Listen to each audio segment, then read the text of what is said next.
I replaced my regular lawnmower with this, the Mammotion LUBA Mini 2 all-wheel drive. And after testing it on real gardens, it gets surprisingly close to doing the whole job for you.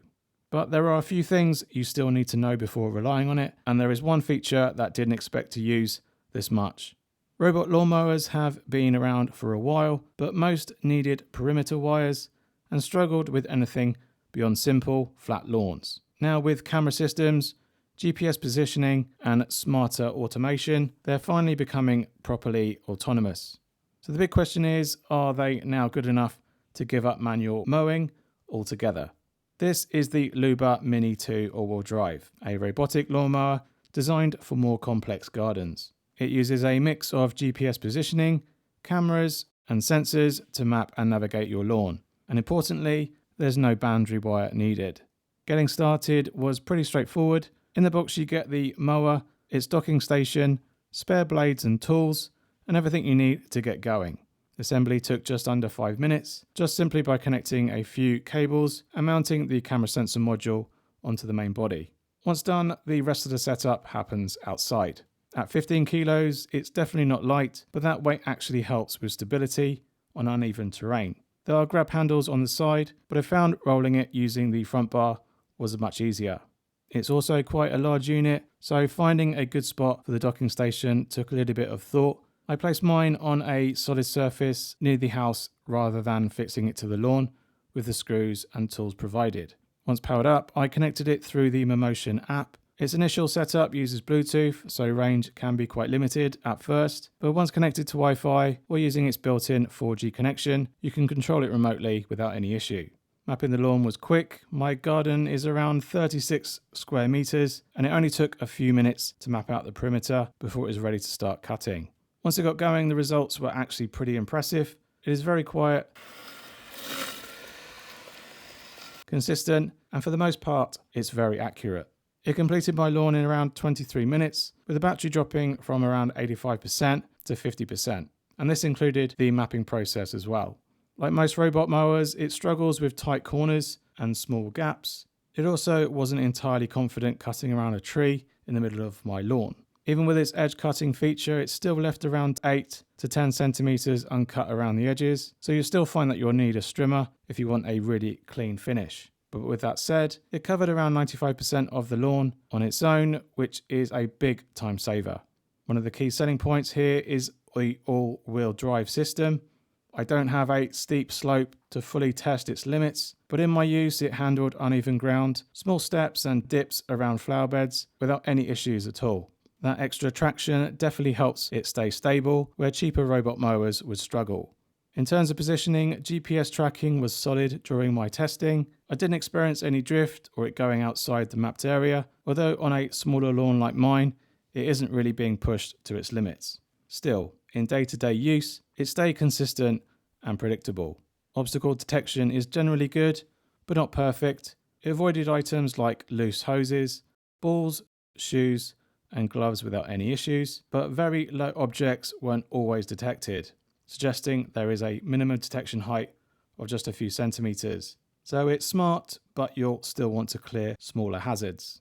One feature that really helps with coverage is the dedicated side cutting blade. Unlike most robot mowers that only have a central blade, this has an additional edge cutting blade, which allows it to get much closer to borders and edges. It's definitely more effective than standard designs, but as I mentioned earlier, it doesn't completely remove the need for manual edging.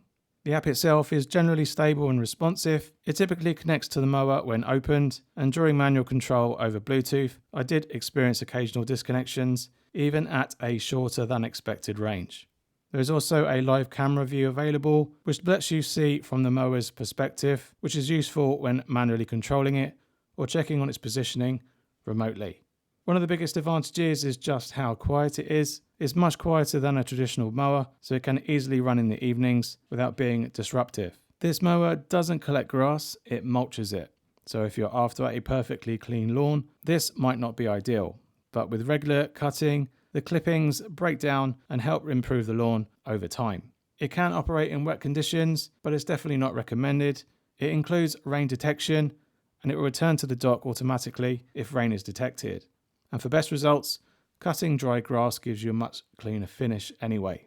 Maintenance is minimal, there was very little grass build-up underneath, and what was there was easy to remove using their supplied hard bristle brush. The blades can be swapped out after around 100 hours, and that process is quick and very straightforward. In terms of safety, it's definitely well covered. There's a large emergency stop button and bumper sensors at the front of the mower, and it will stop and reposition if the blades encounter resistance from objects like roots or stones. With the additional of setting up no-go zones within the app, I find it generally very safe to use around people and also pets. One feature I found really useful is its drop mode. This allows you to place the mower in a different location and start cutting without mapping the area first. I tested this on a larger lawn of around 71 square meters, where it completed the job in 59 minutes, with the battery dropping from 100% down to around 45%. Obstacle avoidance worked well here too, although without clear boundaries, it can occasionally wander outside the intended area. So there are a few limitations to be aware of. It won't get into tight corners, edges still need manual finishing, very low objects can be missed, and manual control over Bluetooth could be a little bit more stable. And who's this for? If you have a medium to large size lawn, especially with uneven ground or a more complex layout, the LUBA Mini 2 all-wheel drive makes a lot of sense. It's also a great option if you want to remove the regular hassle of mowing, but if you're aiming for a perfect manicured lawn, you'll still need to step in occasionally. Overall, this gets surprisingly close to replacing a traditional mower. It's not completely hands-off yet, but it saves a significant amount of time, and that's where the real value is. The Mammotion LUBA Mini 2 all-wheel drive robot lawnmower currently on sale for $1,499 or £1,399 on their UK store. And I'll put links down below to its official site as well as listings on Amazon, so you can learn more about this robot lawnmower, support the channel, and buy yourself one. Alright, thanks for watching, and I hope you found this video helpful. If it has, give us a big thumbs up down below and let me know if you have any questions about the LUBA Mini 2 all-wheel drive, and I try my best to answer them. If you like this content and you'd like to support me, you can do so by sending us a super thanks down below along with your comment or question. If you want to check current pricing or availability, I've left links down below to Mammotion's official store and their own Amazon store listings. You can hype this video for free to alert anyone that hasn't seen this video or this channel on YouTube. You can become a YouTube member of this channel and gain access to early preview and exclusive content. And you can check out this QR code on screen to buy me a coffee, and you can support me there too. I really appreciate it. Thanks again for watching, and I'll see you on the next one. Cheers. Bye.